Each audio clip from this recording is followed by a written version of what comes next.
ఎవరైనా బాగా పరిగెడుతుంటే అరే స్పీడ్గా పరిగెడుతున్నావురా అని కాదు, ఉసేన్ బోల్ట్లా దూసుకెళ్ళిపోతున్నావురా అని అంటారు. ఎందుకంటే ఆయన క్రియేట్ చేసిన ఇంపాక్ట్ అలాంటిది. ఎంతోమంది రన్నర్స్ ఈయన ఇన్స్పిరేషన్గా తీసుకుంటారు. ఎందుకంటే తన లైఫ్లో ఎన్ని ఫిజికల్ ప్రాబ్లమ్స్ వచ్చినప్పటికీ అవన్నిటిని ఫేస్ చేస్తూ ఎన్నో ఒలింపిక్ మెడల్స్ని గెలిచారు. ఉసేన్ బోల్ట్ స్కోలియోసిస్ ప్రాబ్లంతో పుట్టారు. స్కోలియోసిస్ ప్రాబ్లం అంటే కర్వ్డ్ స్పైన్. నార్మల్గా అందరికీ స్పైన్ కరెక్ట్గా ఉంటుంది, స్ట్రైట్గా ఉంటుంది. కానీ ఉసేన్ బోల్ట్కి తన స్పైన్ రైట్ సైడ్కి బెండ్ అయిపోయి ఉంటుంది.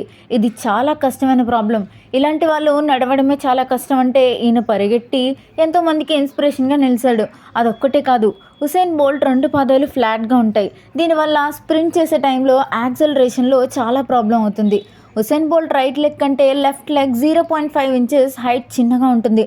దీనివల్ల రన్నింగ్ చేసే టైంలో చాలా పెయిన్ అనేది వస్తుంది. మీ అందరికీ తెలుసు కదా, 2 కాళ్ళు ఒకే సైజులో లేకపోతే ఎంత ఇబ్బంది అవుతుందో.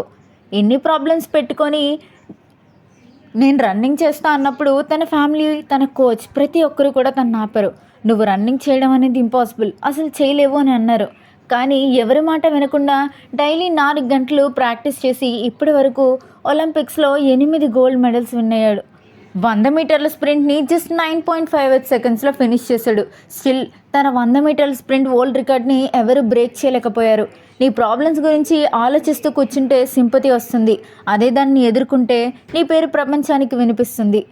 మీకు ఇంకా మీ లైఫ్లో ఇన్స్పిరేషన్ ఎవరో కింద కామెంట్ చేసండి. ఉంటా మరి, సబ్స్క్రైబ్.